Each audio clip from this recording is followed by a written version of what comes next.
सुस्वागत मित्रांनो. हुकुमाची राणी ही या मालिकेच्या धमाकेदार भागामध्ये आता चिकूच्या समोरच हॉलमध्ये फोटो लावण्यात आलेला असतो. आता घरामध्ये सर्वजण हॉलमध्ये जमलेले असतात. सर्वजण एक एक करून चिकूच्या फोटो जवळ येऊन ना फुलांचा हार लावून तिच्या फोटो समोर फुलं ठेवत असतात. त्यानंतर आता सर्वात आधी राणीची जी आई असते ना, सरस्वती, सरस्वती सर्वात आधी त्या ठिकाणी फुलं ठेवते आणि बोलू लागते. चिकू बाळा, अगं मला माहितीये, या घरामध्ये तू माझ्या मुलीसाठी खूप चांगली अशी मैत्रीण होती. आणि राणी ही मला नेहमीच बोलायची की सर्वात पहिले माझ्या घरामध्ये झालेली फ्रेंड म्हणजे चिकू तूच होती. मग माझ्या मुलीला असं कसं एकटीला सोडून गेली? बाळा तू, आणि हे बघ, मला माहितीये की तू आम्हाला सोडून गेलेली नाहीये. जिथे कुठेही गेलेली आहे ना, तिथून तू आम्हाला बघतच असशील. मग मग स्वतः एकटी आम्हाला असं सोड निघून गेली. आमच्या जीवाची काही पर्वा केली नाही का केलंस तू? बाळा असं. थोड्या वेळानं राणीचे बाबा जे असतात ना, बुवा, ते सुद्धा फोटोजवळ फूल टाकतात आणि बोलू लागतात की हे बघ चिकू, मला माहितीये, या घरातील सर्वात छोटीशी मुलगी होती तू. परंतु हे तुझं जाण्याचं वय नव्हतं ग बाळा. एवढंच बोलायचं होतं मला. तू आज जर इथे असती ना, तर किती आनंदानं आम्हा सर्वांना इथे बोलावून जेवायला बसवलं असतं. हे करा, ते करा, असं सांगितलं असतं. त्यानंतर अजितही येतो. तूही बोलू लागतो चिकू. अगं मला बहीण होती ना तू माझी. मग तुझ्या या भावालाशी सोडून गेली तू. तुला पटतंय का हे सगळं? बोल ना. आणि मग पुढे आता इंद्राही येतो. तो सुद्धा फूल वगैरे टाकतो. आणि मग मालतीचा नंबर येतो. ती चिकूच्या फोटोजवळ बसून जोर जोरात रडू लागते. बोलू लागते चिकू, बाळा, अगं का ग मला तू अशी सोडून गेली ग? माझ्या प्रेमात काही कमी पडली होती का? बोल ना जी. अशी अचानकच तुम्हाला सोडून गेलीये आणि अशा दुनियेत गेली ना, जिथून मी तुला कधीच ना परत बोलावू शकत नाहीये. का ग चिकू? इतका राग आला होता का तुला तुझ्या मम्माचा? बोल ना. असं बोलून ती जोरजोरात खाली बसून आता रडू लागते. आणि मग आबा तिथे येतो. आबा तिला समजवतो आणि खुर्चीवरती बसवतो.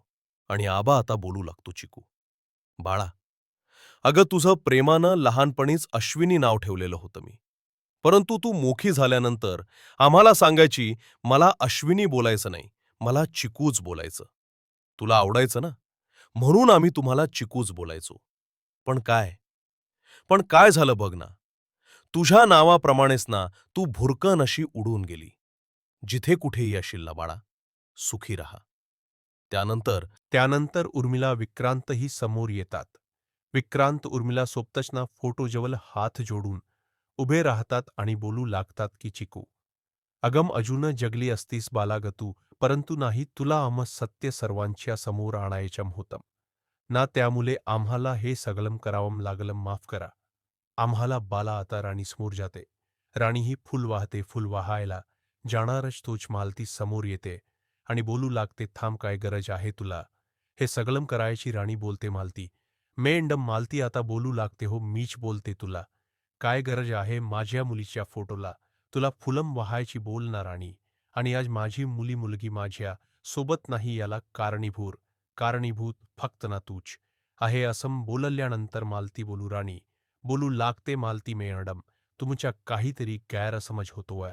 आणि मालती बोलू लागते की हो, तुमची मुलगी ऑन होती ना, म्हणूनच तुम्ही माझ्या मुलाच्या गल्यात बांधून दिली ना, हो ना, तुमचे संस्कार चांगले दिसत नाही मला, म्हणूनच माझी मुलगी मला कायमची क्षणा सोडून गेली आहे. आता सरस्वती बुवा मला तिच्या पाया पडू लागतात, बोलू लागतात की मान्य आहे मला, माझ्या मुलीने, राणीला माझ्या मुलीने चिकूला डबा आणायला सांगितलेला होता, परंतु माझ्या मुलीच्या मनामध्ये असं काहीच घातपात वगैरे करायच्या तिच्या मनात असं काही नव्हतं बरं का. तुम्ही तिच्याबद्दल फार गैरसमज निर्माण करून घेतलंय. हवं तर माझ्या मुलीच्या वतीने मी तुमची माफी मागते. आता मालती बोलू लागते, माफी वगैरे मागायची ना काहीच ना गरज नाहीये. तुम्हाला असं बोलून आता ती राणीला धक्के देऊन खाली ना लुटून देते आणि बोलू लागते, एकदा सांगितल्यावर कळत नाही का तुला? निघून जाना आमच्या या घरातून आणि मला तुझा चेहरा सुद्धा बघायचा नाहीये तर. आता इंदिरा बोलतो आई बस. झालम राणीला तू दोष देऊ नको राणी. इकडे मनातल्या मनात बोलू लागते इंदिराजी सर. मला जाऊ द्या इथून मी जर बाहेर पडले ना तरच मी काहीतरी करू शकते आता राणीच बोलते माले. मॅडमला मी इथे राहिलेला आवडत नाही ना. मग काही दिवसांसाठी मी निघूनच जाते आणि मग आता आबांच्या निरोप घेऊन राणी घरातून बाहेर पडते आता. विक्रांत ऑफिसमध्ये आलेला असतो. केटी मी आतमध्ये येऊ का असं न बोलताच डायरेक्ट ऑफिसमध्ये घुसतो. हे पाहून विक्रांत एकदमच ना चिडून जातो आणि बोलू लागतो, कोण आहे मी बॉस आहे ना इथला, मग तुला परमिशन घेता येत नाही का रे किटी, जा पुन्हा एकदा जा आणि माझी परमिशन घे मगच. आतमध्ये ये किटी बाहेर जातो, सरांची परमिशन घेतो, येऊ का आतमध्ये असं बोलून आतमध्ये येतो आणि आज कामकाज काय झाल आणि काय नाही याबद्दलच ना विक्रांत त्याला जा विचारतो. तर किटी बोलतो, सर असंच जर काम चालू राहिलं ना तर आपली कंपनी लॉसमध्ये जाणार. तर विक्रांत बोलू लागतो, हे तू मला शिकवायचं नाही बॉस आहे ना मी. तर आता केटी मनातल्या मनात विचार करतो, विक्रांत सर कंपनीला मोठं नुकसान करून देणार वाटतं. राणी आबा सरस्वती इंद्रजीत सरांच्या गाडीमध्ये बसूनच ना गल्लीमध्ये जात असतात. राणी बोलते, इथेच थांबायला हवं तरच काहीतरी होऊ शकतं आणि ती गाडी थांबवायला लावते. आता ड्राईव्ह गाडी थांबवतो. सरस्वती बुवा राणीला जे विचारतात की काय झालं तर राणी बोलते, तू चल माझ्यासोबत, मला एक महत्वाचं काम आहे. आई बुवा तुम्ही जा या गाडीमध्ये बसून घरी. आता इकडे इंद्राजी जो असतो ना तो अजूनही तिथेच उभा राहिलेला असतो.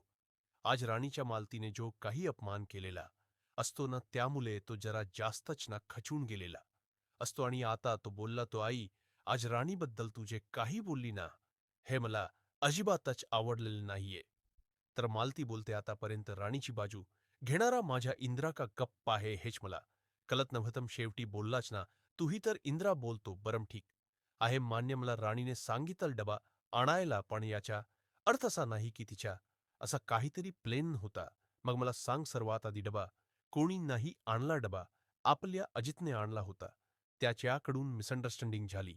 बरं तेही जाऊ दे, भाजी कोणी बनवली, आपल्या काकीने नीच बनवली ना, मग काकींनी डबा आपल्या सोबतच आणायच्या, तेच तेच या घातपादाला कारणीभूत आहे का ते सगळं जाऊ दे, तू तर आई आहे ना, मग तू घेऊन यायचं ना डबा. तू एकदमच गाडीमध्ये बसताना सर्वांना विचारत असते ना सर्व घेतलंय का, मग आज कशी विसरलीस तू, या सगळ्या मागे तुझ्याच घातपाताचा विषय आहे असं वाटतंय मला. बोलणं पण टार्गेट कोणाला करते तू. राणीला चिकू ही आपली एकदाची आपल्याला सोडून गेली, तू राणीला डाबा आणायला सांगितलं म्हणून त्याला जबाबदार ठरवते. अजित विसरला, तूही डाबा विसरली आणि काकूनी डाबा चेक नाही केला, याचा अर्थ ते सुद्धा या सगळ्यांना कारणीभूत आहे हो ना. तर आता मालती तिचे डोले उघडतात. इंदिरा बोलतो की हो आई, हे तर तुला किती दिवसांपासून समजविण्याचा प्रयत्न करत होते मी. डोले उघड आणि नीट बघ, जे व्हायचं होतं ना ते घडलंय, यामागे कोणाला दोष द्यायला तू अशी बांधील नाही आई, कुणाचं मन दुखवण इतकं सोपं नाही आई. आता राणी आणि ज्या ठिकाणी चिकूचा ॲक्सिडेंट झालेला असतो ना त्या ठिकाणी पोहोचलेली असते आणि गोठ्याला घडलेला सगळा प्रकार ते आता बोलते की असम असम घडलंय, त्यामुळे हा घातपाताचा विषय आहे आणि घरामध्ये डबा सापडलेला नाहीये. तो डबा इथेच कुठेतरी पडलेला असणार.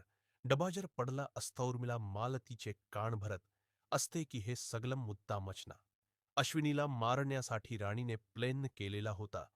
तर मालती बोलू लागते, सोडणार नाही त्या राणीला मी. आता राणी पुरावा घेऊन पोलिसांकडे गेलेली असते. ती पोलिसांना बोलू लागते, पोलीस इन्स्पेक्टर साहेब, तुम्हाला जसं वाटतंय ना तसं खरंच काही नाहीये, यामध्ये घातपाताच विषय आहे. इन्स्पेक्टर बोलत, तो तुम्हाला असं का वाटतंय तर, आणि घडलेला सगळा प्रकार पोलिसांना सांगू लागते.